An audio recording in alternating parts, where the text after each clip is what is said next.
Hello, we're back with more reading comprehension hacks. Today we are going to discuss what happens when you get caught on difficult words, or how we can help to make those words stick in your memory for when you need them right now.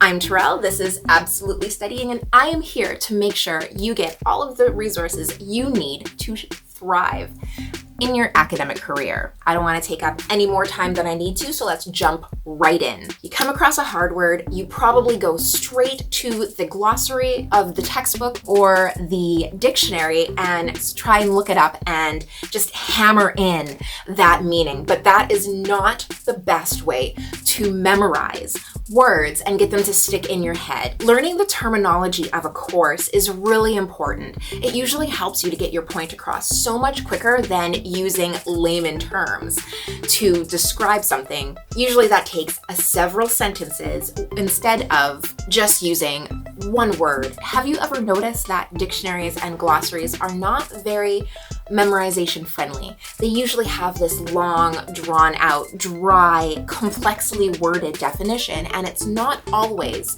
how you want to remember something or easy to force that into your memory. So I'm going to give you a couple of quick tips that are going to help words fit into your memory a little bit more snugly, like they belong there. First, try guessing the meaning.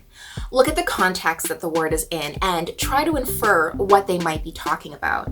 You can try reading a little bit before, or the overall paragraph, or even the heading or subheading if it's at the beginning of a section. This will get your brain primed to remember the context of the word and how to use it, rather than just immediately jumping to hammering in the definition. Next, try breaking down the word into its syllables.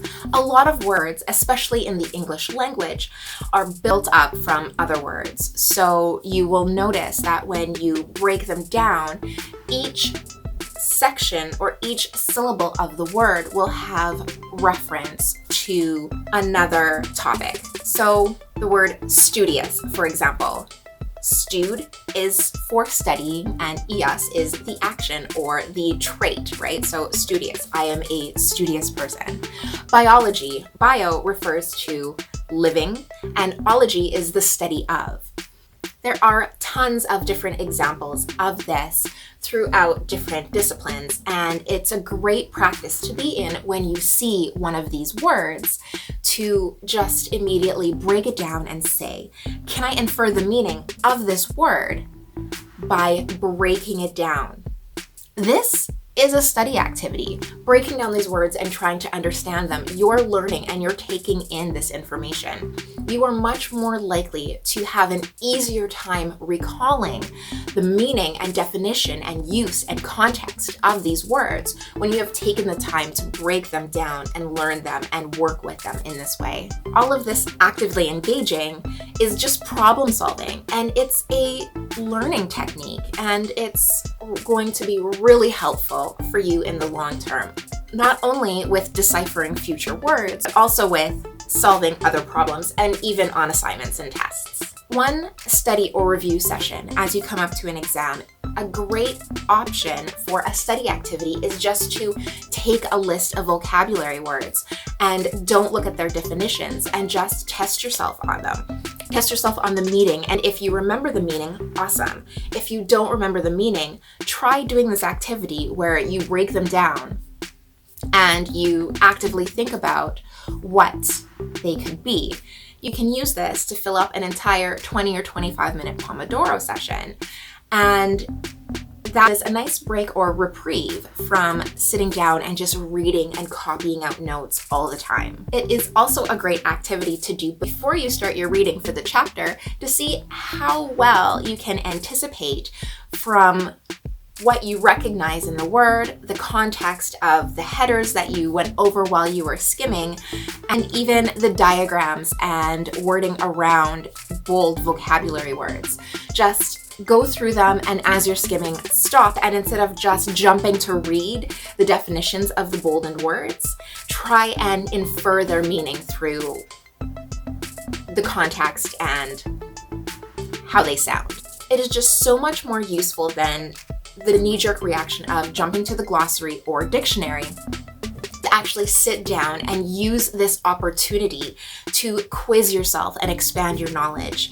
This is usually an untapped study activity. People don't generally take advantage of this little shift in thinking from depending on, already having the word defined there for you, to taking the moment out and just sitting back and really trying to dissect and take the word apart. Usually people will just be trying to complete their notes and write it out and get past it, but it's really a missed opportunity when you don't use this chance to sit down and read through and take advantage of learning this word on your own before looking it up. And then once you have taken your best shot, look up the word and see how you got it right, how you got it wrong, and how you could improve.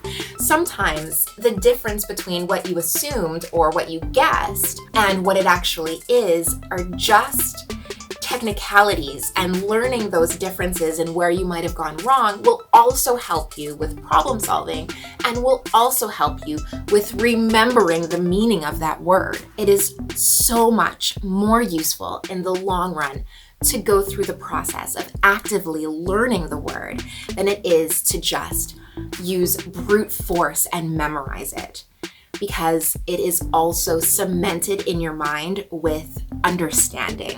If you need some more study tips, visit my website at www.absolutelystudying.com or check out another video for all of the study tips and organizational hacks you could possibly need. If you are living the study struggle life, make sure to follow me on my socials.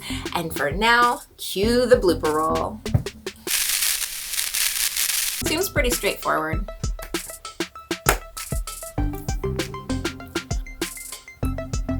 We're guessing the meaning of words.